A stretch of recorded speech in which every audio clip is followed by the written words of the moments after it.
কেন যে তোর মনের মতো হইতে পারলাম না, কত ভালোবাসি তোরে কইতে। ওয়েলকাম ব্যাক, আশা করছি আপনারা সকলেই ভালো আছেন। তো আজকের ভিডিওতে দেখাবো যে এই ধরনের যে লিরিক্স স্ট্যাটাস ভিডিওগুলো এগুলো মূলত কীভাবে এডিটিং করবেন। এর জন্য অবশ্যই সম্পূর্ণ ভিডিওটি কন্টিনিউ করতে হবে আর কিছু ম্যাটেরিয়ালস প্রয়োজন হবে, যেগুলো লিঙ্ক ভিডিও ডেসক্রিপশনে পোস্ট করা থাকবে। তো ফোন থেকে ক্যাপকাট অপশনটিকে ওপেন করে এখান থেকে আমরা নিউ প্রজেক্ট অপশনে ক্লিক করবো। এরপর ফটোস অপশনে ক্লিক করে এখান থেকে আমাদের একটি নর্মাল ফটোকে সিলেক্ট করে নিতে হবে। আপনি চাইলে এখানে আপনার মতো করে যে কোনো ফটো সিলেক্ট করতে পারেন এবং এখান থেকে অ্যাড অপশনে ক্লিক করব। ওকে, এবং রেশিও অপশনটাকে সিলেক্ট করে এখান থেকে আমরা আমাদের রেশিও অনুযায়ী পিকচারটাকে জুম করে নিব। ওকে, জাস্ট পিকচারটি ফুল স্ক্রিন করে নিব এবং এটার লেন্থটা আমরা যতটুকু প্রয়োজন ততটুকু দিয়ে দেবো এটা স্ট্যাটাস ভিডিওর ক্ষেত্রে। ওকে, এবার চলে যাবো স্টার্টিং পয়েন্টে আসার পর এখান থেকে আমরা ওভারলেতে ক্লিক করব। এরপর এখান থেকে অ্যাড ওভারলেতে ক্লিক করব।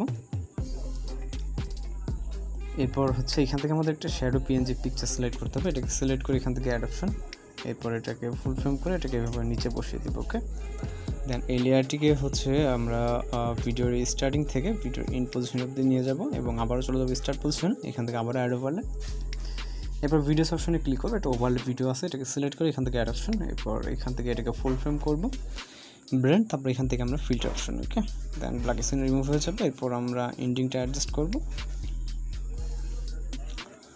সেমভাবে। এবার চলে যাবো আবার স্টার্ট পজিশন, যাওয়ার পর এখান থেকে অ্যাড ওভারলে, তারপর এখান থেকে ভিডিওস অপশন থেকে লিরিক্স ক্লিপ এবং অ্যাড অপশন।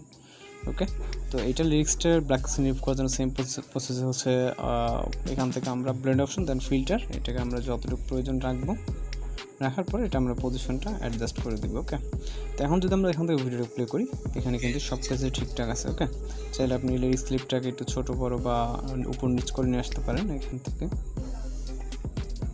সিলেক্ট করে। ওকে, এবং এন্ডিং পজিশনটা অ্যাডজাস্ট করতে হবে,